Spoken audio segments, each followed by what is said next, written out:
Hello and welcome to Southeast Speaks. We are here with student extraordinaire Mitchell Rutherford. And Mitchell, how does it feel to grow up in the second best country in the history of the world? Oh, it was excellent. Thank you. It was excellent. Excellent. Yes. Yeah. In all seriousness, Mitchell, tell us about growing up in Australia and the son of a missionary/preacher over there. Yeah. So I grew up in Tasmania, Australia. So that's the island state of Australia. Very different to the rest of Australia, especially the climate, and it's a lot more temperate, a lot cooler than what people imagine Australia to be. The church is very small in Australia, and that's one of the reasons why I'm over here. I want to hone my skills a bit, and take advantage of that opportunity to study God's word full time and go back over there, and hopefully work full time for the Lord back there. So. Fantastic. Do you have any particular area over there you're looking at working in, whether it's full-time preaching or going out and doing some mission work in a remote area? Or do you have any kind of idea what kind of focus you're going to give? Right now, I haven't got any specific plans, but both those things are things I'd be interested in doing eventually, doing a little bit of mission work around the country, but also settling down and working full-time somewhere is my probably eventual goal. So. Great. So what brought you to Southeast? Well, as I mentioned, my main reason is just that opportunity to be able to study God's word full time.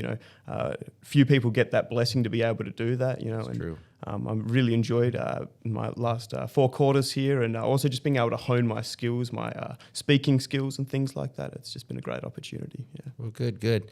Is there anything about Southeast specifically that you can tell us? Yeah, I mean, just the variety of opportunities that we have here, just the amount of places that we get to preach out. Cairns here, and the amount of programs that Cairns Church of Christ has, and just to be able to get involved in all that as well. And just the quality of instruction here has just been really good, and I've just really thoroughly enjoyed it. Yeah. Well, very good, yeah. And of course, your dad from Tasmania teaches our missions class, and that's been a really big blessing. Mm-hmm. For us to have him able to do that. He stays up pretty late to do that. Mm-hmm. So you're participating in the Psalms class that's being taught on Wednesday night here at Cairns. And so tell us a little bit about your psalm. So my psalm I've chosen is Psalm 8. It's one of my personal favourite psalms. I used to be big into hiking and camping, and one of the things I loved to do was to wake up at night, get out of your tent, where there's not much light pollution, and just be able to look at the stars and the moon and just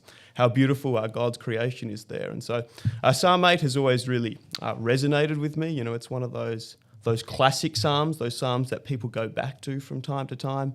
And so Psalm 8, the main message I kind of want to get across is not so much that it is about, the moon and the stars, and it's not so much about God's glory declared in creation like Psalm 19 is, but it's really about God's glory declared in mankind. And right. As the psalmist looks up into the stars, he mentions, that certainly the moon and the stars do declare the glory of God, but ultimately his focus is back on him, like what is mankind's place in creation. And so that's kind of the focus I want to have. I want to talk about mankind's place in creation and how God's glory is declared in mankind.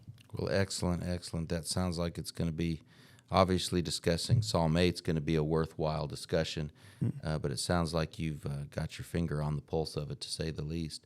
So please be sure and be with us tonight at the Cairns Church of Christ at 7 p.m. Mitchell's going to be discussing Psalm 8 in the Bible class there. If you can't join us, join us online or live stream at cairnscoc.org. But thank you for tuning in. We'd love to see you.